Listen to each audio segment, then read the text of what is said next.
What goes through your head when you hear anybody, NFL executive, Dolphins fan, Chiefs fan, anybody, when they talk about Josh Allen being overrated?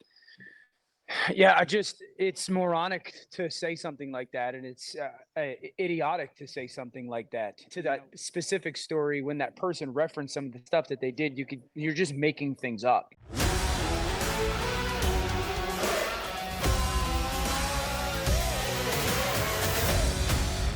Hey everyone, and welcome back to the Buffalo Plus YouTube channel presented by Connors and Ferris. Dan Fade's here with, look, I'm not going to lie.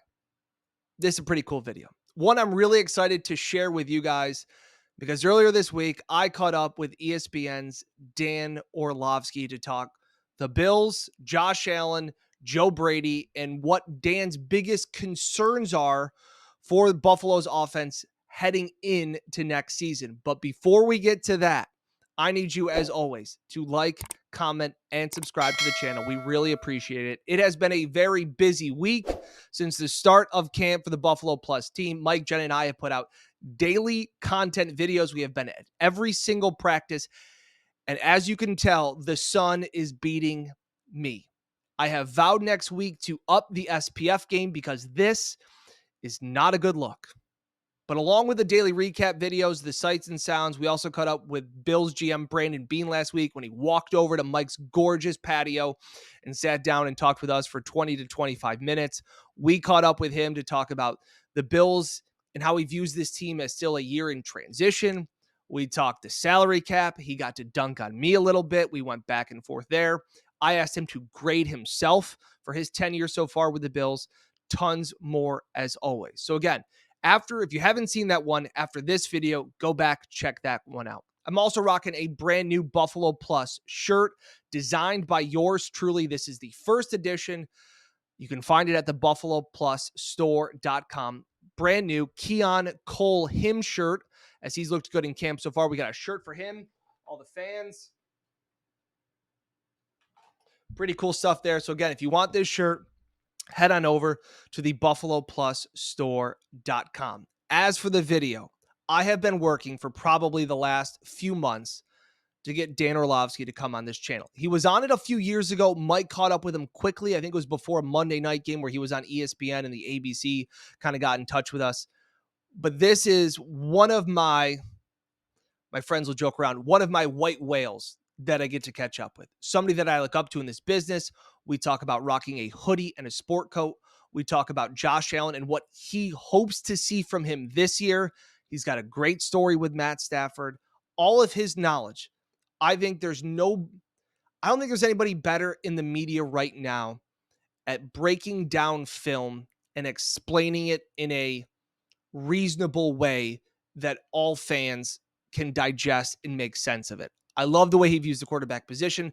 He's been on One Bills Live all last year, so he's familiar with the Bills, their offense, and with all of the changes to Buffalo's offense this offseason. I wanted to get Dan's perspective on Josh Allen, Joe Brady, his biggest concerns moving forward.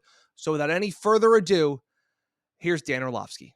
A few moments later. All right, we now welcome on a very, very, very special guest, Dan Orlovsky from ESPN. You see him on NFL Live, Get Up, First Take, all of that stuff. Busy day for you. I really appreciate you taking some time for us here. Of course. Good to be with you, bud. All right, so we'll start out right away. What goes through your head when you hear anybody, NFL executive, Dolphins fan, Chiefs fan, anybody, when they talk about Josh Allen being overrated? Yeah, it's moronic to say something like that. And it's idiotic to say something like that. You know, we're talking about a player that these aren't assumptions. These really aren't even opinions. There's enough evidence over the course of a body of work of 3+ years, 4 years, where you go, one of the best players in the NFL, and certainly one of the best people at his position in the NFL. And it's the most important position. And to sit there and say he's overrated would mean that you're holding him to an expectation or standard that you don't even hold the guy who's the best in the league at it, and Patrick Mahomes. And also, like, to that specific story, when that person referenced some of the stuff that they did, you're just making things up, and it's those guys at those positions, they're always going to have people that say that they suck. It's the whole, I mean, it's literally one of the things that I have said I wanted to get into TV because when I was playing, it was, well, Tom Brady's the only good quarterback. Everyone else sucks. Bill Belichick's the only good coach. Everyone else sucks. And we're in a world now where Patrick Mahomes is the only good one, and everyone else sucks. And it's like, no, there's other really, really, really great quarterbacks, and Josh is one of them. So they're always going to find negative things to say about you, especially when you're one of the best. And I don't think there's any question that if you have any sense of like a football mind and you don't have a certain dislike for that player, Josh is one of the, at worst, 2 or 3 best quarterbacks in football. We can also be critical of Josh. We can be fans and believing on all these things. What do you want to see Josh improve, or what do you want to see this year from Josh? If you're breaking it down. Yeah, I mean, if anyone's been critical of Josh, it's me. I mean, I would go back to week 1 last year when his performance against the Jets was as bad as I'd seen him play. So someone's got to tell him to grow up. I'm 5th year in the NFL. I'm nowhere near the player Josh was. But I threw an interception in practice, and he called me over, and he was like, hey, man, he's like, at some point, you got to realize you don't hold your job in your hands when you got the ball. You hold everyone's jobs and everyone's futures and everyone's hopes are in your hands. And Josh lost sight of that a little bit, I feel. And certainly the play kind of says that. And I think that someone's got to sit down and look him in the eye and be like, hey, man, we got to grow up when it comes to this. Because the moment Aaron goes down, there's only one way they lose that game. And he can't be the reason why they lose that game. Grow up. And he did that. You're always trying to improve some stuff. I would say what I want to see from Josh this year is Josh over the course of the season going to do 2 things. One, is he really willing to constantly buy into, even as you get into the games, the 3rd and 4th quarters, the boring brand of football, because teams are going to demand that? Is he going to be okay handing the ball off in RPOs that sometimes you sit there and go, well, Josh, don't pull that and throw it because we want you to hand this off. Like, that's not fun for a dynamic player. It's just not. It's boring for those guys. And the mental challenge that he's going to go through with all that stuff, and now with the pieces that they have, is he going to be willing to kind of play that a plus point guard? And then that leadership role, that going from, can you still be that emotional and kind of wave providing and at times riding leader and quarterback, to also being that steady hand and unwavering hand, and that kind of next step in that world. So I think those are like the 2 specific things that you want to see with Josh. We'll see what style offense, they're going to play this year, under Joe, with the full off season and kind of what their identity becomes. But it's really just that, hey, will you be playing point guard all the time in games and in certain critical situations? I've always said it before, and I think I've taken it from you, all of your breakdowns and things like that. It's like, take the cheese. Not every play needs to be living and dying. And you talk it's about hard for, it's hard for guys like that, though. I mean, I learned this in a way where I was with Matthew Stafford, and Matthew is such a tremendous physical talent. And, watching tape, I always go back to a very specific play. We're watching tape against the Cardinals, and he tries to force this deep, like 20 to 22 yard corner route in between a safety and a corner, and he's moved in the pocket and he throws it perfect. And I'm like, bro, it's first down, and the guy, the back in the flat is 6 yards wide open. Why won't you just throw that? And he looked at me and he said, well, because you can. But you can't throw that one. And it's hard for those guys that are crazy talented, because they always think, I can make the throws that everybody else can't. And that's kind of what I'm saying. The boring stuff is like, dude, are you willing to do and make the throws and the plays that like every quarterback in the league can make, even though you can make plays that no one else can? That's a sick flex, though, by Stafford. Like that's totally. It's pretty good. It's the world they live in.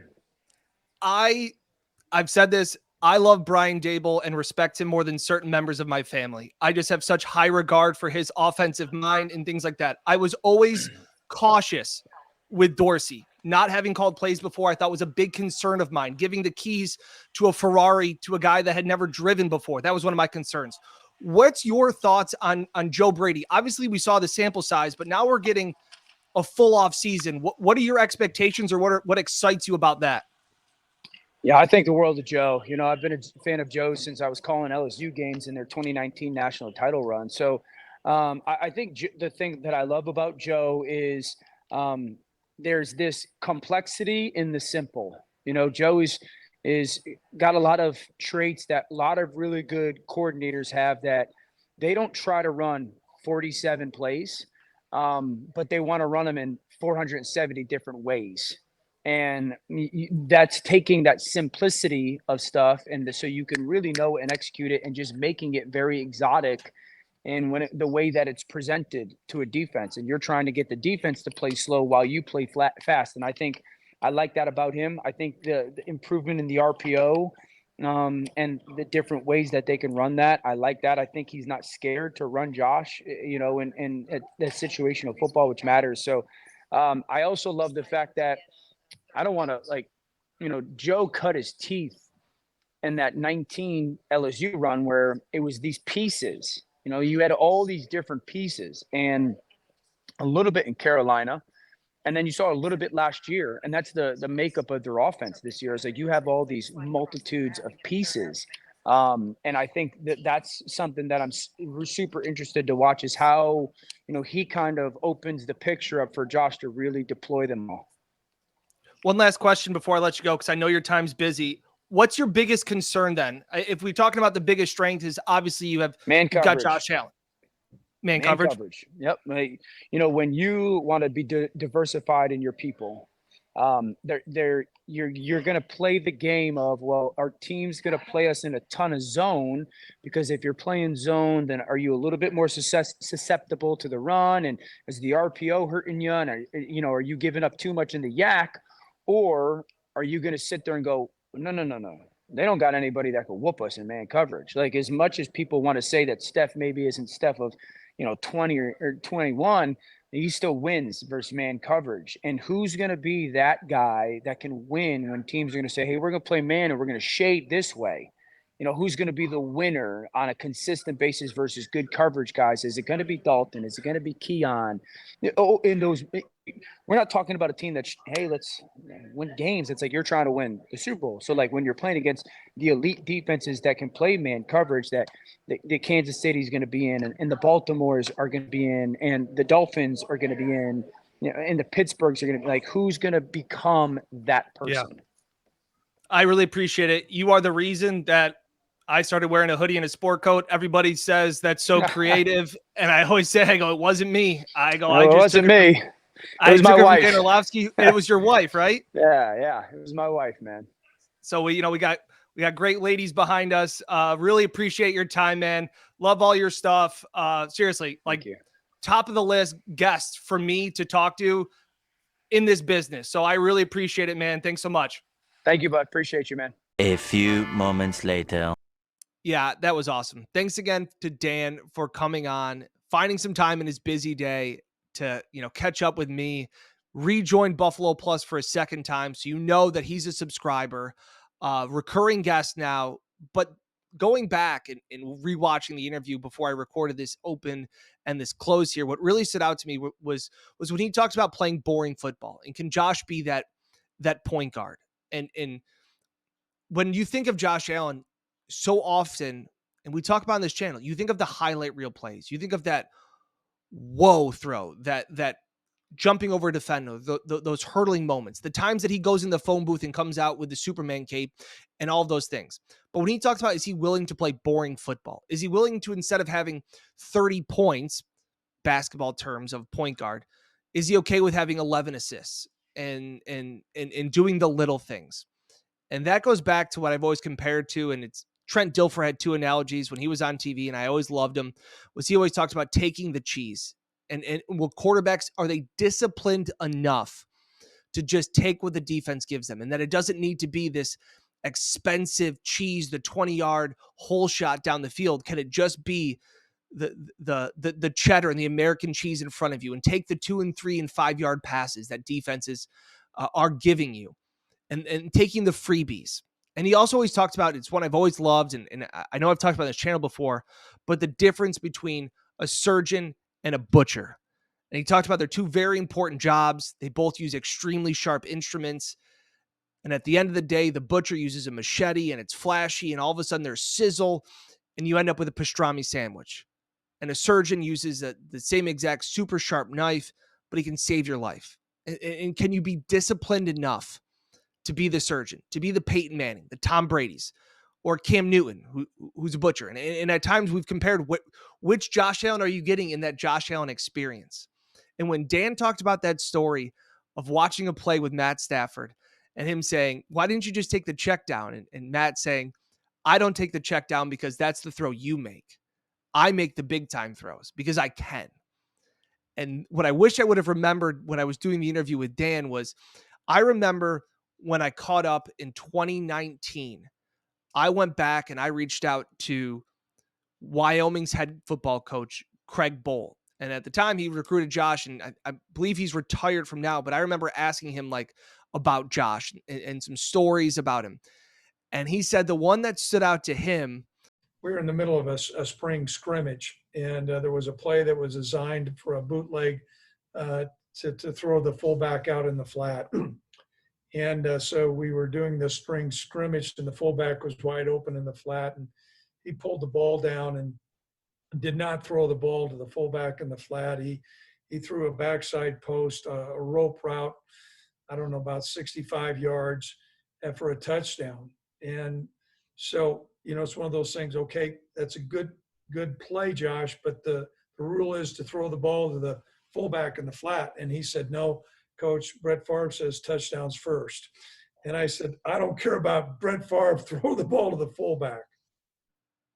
and that's the kind of, that's the something that you love about Josh Allen. But Dan makes the point too, with the pieces that you have now, there's no Stephon Diggs, there's no Gabe Davis. Like, can you be disciplined enough to take the 5 and 6 and 7 yard completions? But again, Matt Stafford, Josh Allen, they're different.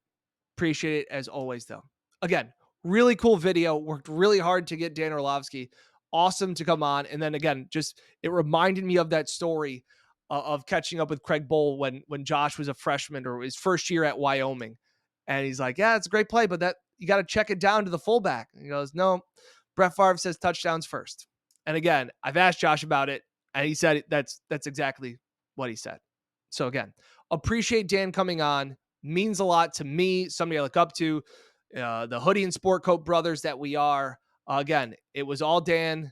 That's where I stole it from, and I just hope I make him proud with it.